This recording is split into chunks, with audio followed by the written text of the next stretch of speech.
Hi, today we're going to learn about the Declaration of Independence for Texas and the Convention of 1836 and why these delegates, which is a representative, got together to create this. What was going on that spurred this whole issue of needing to have that. In your spiral, go ahead and set this up. You need to set up Cornell Notes on your page. If you look back on your Edmodo post, it'll tell you the page number to put this on. Make sure to discuss and write in complete sentences and write as much information as you can. You're going to answer these questions as you watch the video. So before you go on, make sure to write these questions down. Once you have them done, you can go on and watch the remainder of the video. What we're going to look at first is this is a house where the delegates met. It's really very, very tiny. The circumstances in which they met was very, very difficult. If we look at this, they met on March 1st, 1836 at a place called Washington on the Brazos. It was a very, very, very tiny building. Think about it. You're standing outside and it's raining and it's cold and your feet are wet.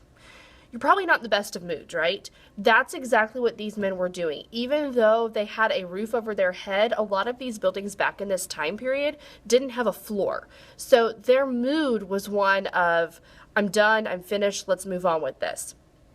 Not to mention, we had in this tiny building, we had 59 grown men. Think about how small and packed a classroom is when you have 31 students that are all in, junior high age. And that's, it's packed then. Put 59 grown men into a room and tell them to come to an agreement on something. So that's kind of the situation that's occurring here. A lot of these delegates or representatives had experience with the U.S. government.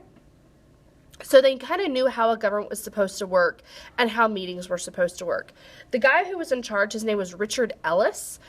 He was made president of the convention. Really, that just means that he was making sure that things ran the way they were supposed to run, people listened to what they were supposed to do, and this, that, and the other.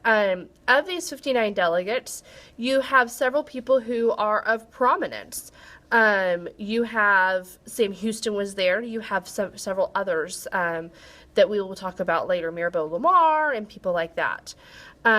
What they did when they were at this convention was they came together to really declare independence. They wanted this because this happened right around the time the Battle of the Alamo was going on. In fact, if we look back at the date, we have March 1st, 1836. The Alamo occurred right around that same period. The siege is occurring as these men are meeting to get together and create this declaration. The idea passed very quickly. This idea to declare independence from Mexico did not have a lot of argument involved, which is pretty amazing considering you have 59 men who are together. George Childress chaired the committee to write the declaration, and once he wrote it, it passed unanimously. Unanimously means that everybody agreed to do this, and that's what they needed to do. So George Childress is really the one who did it. When he wrote the Declaration, he used the United States as a guide. He looked at that Declaration of Independence and used that as a guide. He listed grievances. A grievance is like a beef, a problem you have with somebody. So he listed problems that the Texans have with the Mexicans, pointing out, you did this, you did that, we tried this, you didn't do that. He stated that Texans were denied rights that the Mexican Constitution of 1824 had. Remember, we talked a lot about the Mexican Constitution and said that that's really what the Texans focused on and was their main source of how they had rights. And the very end declared Texas as an independent country. Essentially, a declaration is kind of like a breakup letter. Both the Texas Declaration and the U.S. Declaration are both breakup letters. So what we need to do is we need to think about, okay, so what are all of these things that Mexico did to the Texans? And that's what was listed in the Declaration. We're going to look specifically at the Declaration tomorrow, and we're going to actually write our own breakup letter. So when you come to class, make sure that you've watched this and you understand what a declaration is and what these men did when they were in this tiny little house trying to declare Texas independent.